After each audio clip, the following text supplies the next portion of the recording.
నాతో నీవు చేసిన నిబంధనలన్నీ నెరవేర్చుచుంటివే, నీతో చేసిన తీర్మానములు స్థిరపరచితివే.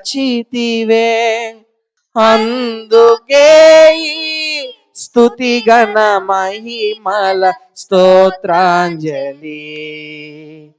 ఆశ్రయ దుర్గమా నా యేసయ్యా, నవజీవన మార్గమునా నన్ను నడిపించుమా. ఇదిగో ఈ ఉదయకాల సమయంలో ఒకవేళ ఈ లోకపరమైన బంధాలు తెగిపోయాను, ఈ లోకపరమైన సహవాసం కోల్పోయానను, అందరు నన్ను దూరం పెడుతున్నారను, లేకపోతే అందరు నన్ను వెలివేశారను, నాతో ఎవరు మాట్లాడటం లేదను, నాకు ఎవరు సహాయం చేసేవారు లేరను, నన్ను ఆదుకునేవారు లేరను నువ్వు బాధపడుతున్నావేమో. ఇదిగో ఈ ఉదయకాల సమయంలో ప్రభు నీతో చేస్తున్న మాట ఏంటో తెలుసా?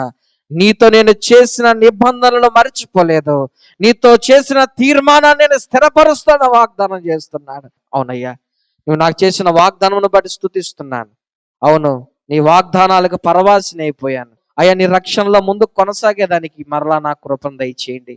ఈ ఉదయకాల సమయంలో నాయన బిడ్డలు ఎంతమంది హృదయపూర్వకంగా ఆత్మతో సత్యమతో ఆరాధించారు, వారి హృదయంలోనికి మీరు ప్రవేశించి మీ గొప్ప కార్యమును చేయమని ప్రార్థన చేస్తున్నాను.